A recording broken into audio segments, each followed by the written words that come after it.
alaikum. Hi everyone. In our last class we studied what is business, its characteristics and difference between business, profession and employment. Today in this class we will discuss its classification. That is classification of business activities. Business activity is being broadly classified into two categories, that is industry and commerce. Industry is involved in the production of goods and services, whereas commerce is concerned with the distribution of goods and services produced by the industry.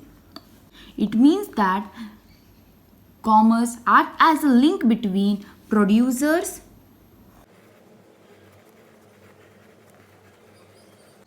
and consumers.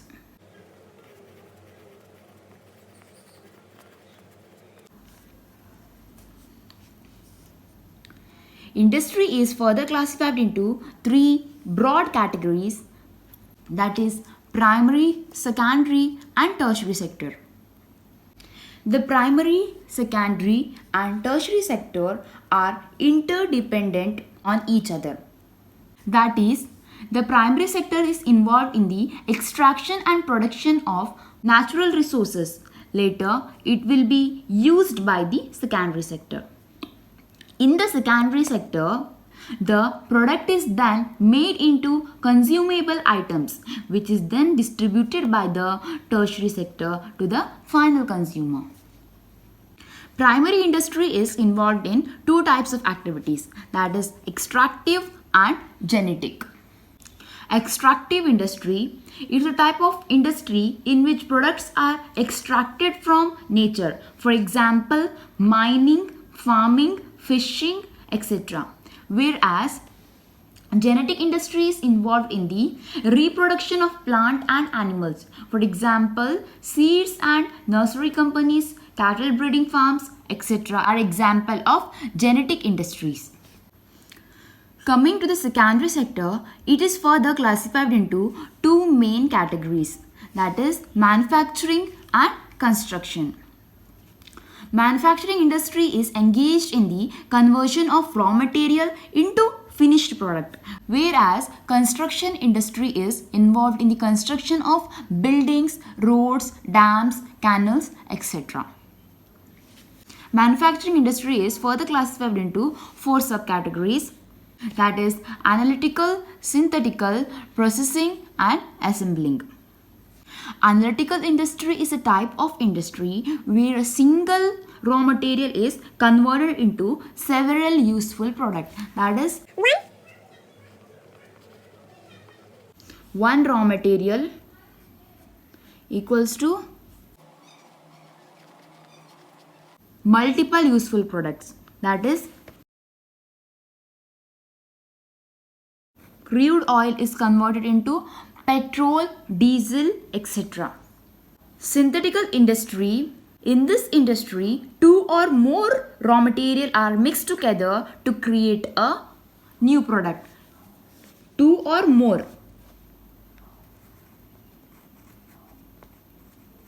raw material is used to create a one product.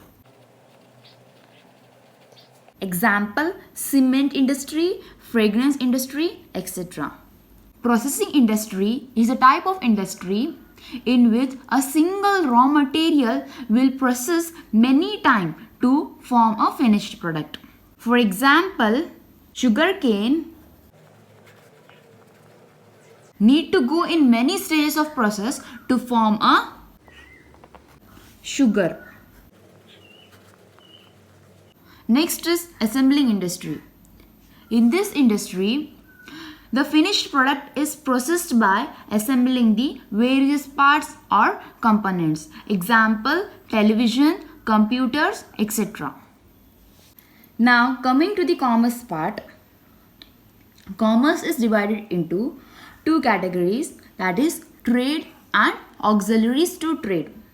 Trade is nothing but buying and selling of goods and services to the consumer. Trade is further classified into two categories, that is internal trade and external trade. when the buying and selling of goods take place within the boundaries of the country is called internal trade. Example of internal trade is wholesale, retail, etc. Whereas when buying and selling of goods take place across the national boundaries of the different countries is called external trade. Example, import, export, interport. Import means when we purchase the goods from other countries is called import. If we sell the goods to other countries, then it is called export. When we import the goods from other country with the intention of exporting it to other country is called interport trade. Next is auxiliaries to trade. Auxiliaries to trade is nothing but the service provided to the business activity, that is transportation, warehousing, insurance, advertising, banking and finance. Transportation helps in the movement of goods from one place to another place, whereas warehousing helps in the storage of goods for a longer period. Insurance covers the various kinds of business risk, whereas banking and finance provides financial assistance to the manufacturers and the traders. Advertising provides information of goods to the consumer. Thus, we can say that industry and commerce both are interconnected with each other. Thank you, students.